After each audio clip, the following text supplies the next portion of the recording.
Finally আমরা backend development journey শুরু করতে যাচ্ছি এবং প্রথম ভিডিওতে আমরা শিখব নোড.জেএস কি, নোড.জেএস এর কিছু গুরুত্বপূর্ণ ফিচার কোথায় কোথায় ইউজ হয় এবং কেন ইউজ হয়। তো প্রথমত আপনি যদি ফ্রন্ট এন্ড ওয়েব ডেভেলপমেন্ট পারেন, দ্যাট মিনস আপনার জাভাস্ক্রিপ্ট সম্পর্কে একটা ক্লিয়ার আইডিয়া রয়েছে। আপনি জাভাস্ক্রিপ্ট দিয়ে ইন্টারঅ্যাক্টিভ ডায়নামিক ওয়েবসাইট তৈরি করতে পারেন, যে ওয়েবসাইটগুলোতে ক্লিক করলে কিছু একটা হয় বা আপনার সেখানে অনেক ধরনের ক্যালকুলেশন থাকবে। এই কাজগুলো কিন্তু আপনি অলরেডি জাভাস্ক্রিপ্ট দিয়ে করতে পারেন। এখন আপনি কি করতে যাচ্ছেন? ব্যাকএন্ড ডেভেলপমেন্ট শিখতে যাচ্ছেন। সেক্ষেত্রে ব্যাকএন্ড শিখতে আমাদের প্রথম যে বিষয়টা আসে, একটা প্রোগ্রামিং ল্যাঙ্গুয়েজ চুজ করতে হয়। তো আমাদের অলরেডি কিন্তু অনেক পপুলার প্রোগ্রামিং ল্যাঙ্গুয়েজ রয়েছে এবং ব্যাকএন্ডের জার্নি শুরু করার ক্ষেত্রে আপনার অনেকগুলো অপশনও রয়েছে। যেমন আপনি ব্যাকএন্ডের জন্য অন্য যে কোনো প্রোগ্রামিং ল্যাঙ্গুয়েজ যেমন পাইথন ইউজ করতে পারেন, পিএইচপি ইউজ করতে পারেন, কটলিন ইউজ করতে পারেন, ডার্ট ইউজ করতে পারেন। মানে যত ধরনের প্রোগ্রামিং ল্যাঙ্গুয়েজ রয়েছে তার অধিকাংশই আপনি কিন্তু ইউজ করতে পারবেন। সো এক্ষেত্রে বলা যায় যে ব্যাকএন্ডের জার্নিটা এক একজনের জন্য এক এক রকম হতে পারে। আপনি এখন ডিসাইড করবেন আপনি কি অন্য কোনো প্রোগ্রামিং ল্যাঙ্গুয়েজ চুজ করে সেই এনভায়রনমেন্টে যাবেন, নাকি অলরেডি যেহেতু জাভাস্ক্রিপ্ট জানেন সেম এনভায়রনমেন্টে থাকতে চান। এইটা আপনাকে আগে চুজ করে নিতে হবে। তো আপনার যদি চয়েস এরকম হয় যে আমি ফ্রন্ট এন্ডে যেহেতু জাভাস্ক্রিপ্ট শিখেছি, আমি নতুন কোনো প্রোগ্রামিং ল্যাঙ্গুয়েজ শিখতে চাই না, আমি জাভাস্ক্রিপ্টে থাকতে চাই এবং জাভাস্ক্রিপ্টের থেকে আমি ব্যাকএন্ড জার্নিটা কভার করতে চাই বা ব্যাকএন্ড শিখতে চাই, এক্ষেত্রে আপনাকে নতুন করে প্রোগ্রামিং ল্যাঙ্গুয়েজ শিখতে হচ্ছে না।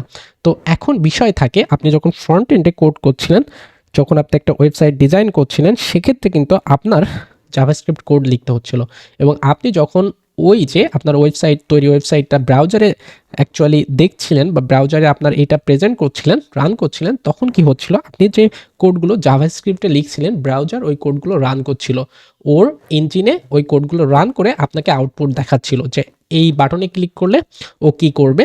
এই জিনিসটা আপনি জাভাস্ক্রিপ্টে লিখছিলেন এবং সেটা ব্রাউজার আপনাকে রান করে দিচ্ছিল। এখন বিষয় থাকে, যখন আপনি ব্যাকএন্ড সার্ভার তৈরি করবেন, তো সেক্ষেত্রে আপনার এই জাভাস্ক্রিপ্ট কোড কে রান করবে, এই প্রশ্নটা এসে যায়। তো জাভাস্ক্রিপ্ট কোড রান করার জন্য আমাদের একটা টুল দরকার, একটা এনভায়রনমেন্ট দরকার। সেই এনভায়রনমেন্টটা প্রোভাইড করবে হচ্ছে এই নোড.জেএস। দ্যাট মিনস নোড.জেএস হচ্ছে জাভাস্ক্রিপ্টের রান টাইম এনভায়রনমেন্ট, যে অ্যাকচুয়ালি জাভাস্ক্রিপ্ট কোডটাকে কনভার্ট করে ও মেশিন কোডে রূপান্তর করবে। এবং আমাদের মেশিন তো অ্যাকচুয়ালি ও নিজের কোড ছাড়া বুঝতে পারে না। দ্যাট মিনস আপনি যতই ল্যাঙ্গুয়েজ লিখেন, যে ল্যাঙ্গুয়েজে লিখেন, ওকে কিন্তু জিরো অ্যান্ড অনে বোঝাইতে হবে।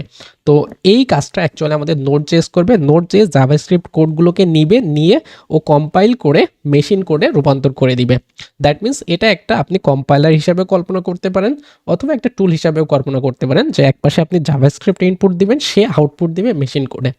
সো এই হচ্ছে নোড.জেএস। এবং নোড.জেএস যেহেতু আমরা ব্রাউজারের হেল্প ছাড়া ইউজ করতে যাচ্ছি, সেক্ষেত্রে আমাদের এই এনভায়রনমেন্টটা তৈরি করে দিবে নোড.জেএস। এখন আসি, এই নোড.জেএস অ্যাকচুয়ালি গুগল ক্রোমের V8 ইঞ্জিন ইউজ করে এবং এই ইঞ্জিনটা অনেক পাওয়ারফুল একটা ইঞ্জিন, যেটা অ্যাকচুয়ালি আপনাকে স্কেলেবল এবং হাই পারফরমেন্স অ্যাপ্লিকেশন তৈরি করতে সাহায্য করবে এবং স্পেশালি সার্ভার সাইড ডেভেলপমেন্টের ক্ষেত্রে। দ্যাট মিনস আপনি সার্ভার তৈরি করবেন অথবা ওয়েব অ্যাপ তৈরি করবেন অথবা কমন লাইন কোনো টুল বা কোনো প্যাকেজ তৈরি করবেন বা স্ক্রিপ্ট লিখবেন, সেই সব ক্ষেত্রে কিন্তু এই V8 engine, that means Google ক্রোমের যে V8 ইঞ্জিন, সেটা আপনাকে হেল্প করবে। এখন আমরা নোড.জেএস এর কিছু গুরুত্বপূর্ণ ফিচার সম্পর্কে জানবো। প্রথমে যে বিষয়টা রয়েছে অ্যাসিনক্রোনাস এবং ইভেন্ট ড্রাইভেন।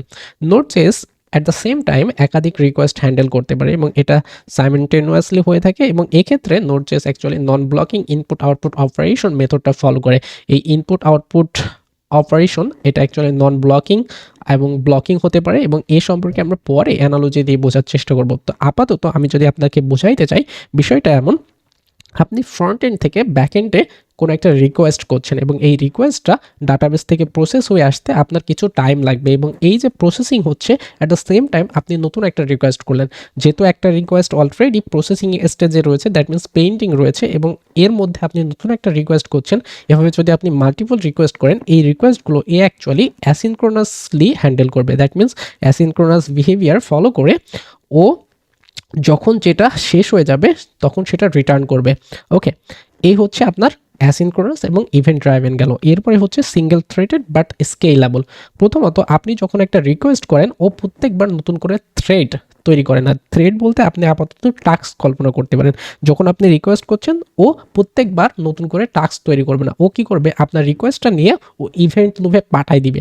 ইভেন্ট লুপ বলে একটা জিনিস রয়েছে, সেখানে পাঠাই দিয়ে দেবে। মনে করেন একটা সেকশন, ওই সেকশনে পাঠাই দিবে এবং এভাবে যখন প্রসেস হয়ে যাবে সেই ইভেন্ট লুপ কন্টেইনার থেকে ও ওটাকে ব্যাক করে দিবে এবং এইভাবে অ্যাকচুয়ালি ও thousand of concurrent connection actually efficiently handle করতে পারে। থার্ড পজিশনে রয়েছে actually cross platform capability. That means আপনি নোড.js বিভিন্ন প্ল্যাটফর্মে ইউজ করতে পারছেন। আপনি হচ্ছে উইন্ডোজে ইউজ করতে পারছেন, লিনাক্সে ইউজ করতে পারছেন, আপনি ম্যাক ওএসে ইউজ করতে পারছেন। দ্যাট মিনস আপনার ভার্সেটাইল চয়েস রয়েছে। ফোর্থ পজিশনে আমরা যে বিষয়টা নিয়ে কথা বলবো, এটা অ্যাকচুয়ালি লাইট ওয়েট এবং ফাস্ট। কেন লাইট ওয়েট এবং ফাস্ট? প্রথমত নোড.js গুগল ক্রোমের V8 ইঞ্জিন ইউজ করে এবং V8 ইঞ্জিন অনেক পাওয়ারফুল।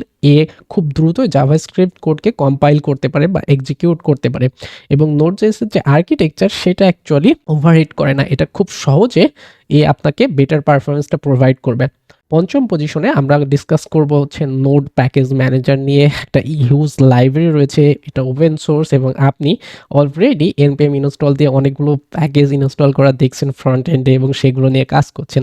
সো আপনি যখন এই ইকোসিস্টেমে থাকবেন তখন কিন্তু আপনার অনেক npm প্যাকেজ পাবেন যেগুলো আপনার ডেভেলপমেন্ট স্টেজে খুব হেল্প করবে। আপনি সিম্পলি অনেক কাজ করে ফেলতে পারবেন এবং যেটা করতে আপনি যদি হার্ডকোরভাবে করতে যাইতেন তাহলে কিন্তু আপনার অনেক টাইম যাইতো, আপনার অনেক কষ্ট করতে হতো। বাট আপনি যখন প্যাকেজ ইউজ করবেন এই কাজগুলো আপনার ইউজ হয়ে যাবে এবং আপনার ডেভেলপমেন্ট টাইম কম লাগবে। সো এইসব ক্ষেত্রে কিন্তু নোড.js একটা বেস্ট চয়েস। ওকে, এরপরে আমরা যে বিষয় নিয়ে কথা বলবো, অ্যাকচুয়ালি আপনি কোথায় কোথায় নোড.js ইউজ করতে পারবেন বা নোড.js দিয়ে আপনি কি কি তৈরি করতে পারবেন। প্রথমত নোড.js দিয়ে আপনি ওয়েব সার্ভার বানাইতে পারবেন। আপনি Express.js ইউজ করে সার্ভার বানানো শিখবেন অবভিয়াসলি। তো এসব ক্ষেত্রে আপনার নোড.js হেল্প করবে।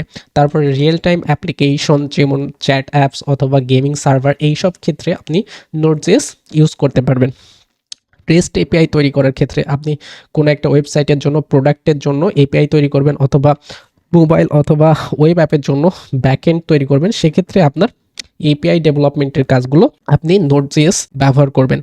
এরপরে হচ্ছে স্ট্রিমিং অ্যাপ্লিকেশন। যদি আপনি নেটফ্লিক্স ইউজ করেন অথবা ইউটিউব রেগুলার ইউজ করে থাকেন তাহলে এদের যে বিষয়গুলো রয়েছে সেগুলো কিন্তু আপনি এই নোড.js দিয়ে হ্যান্ডেল করতে পারবেন।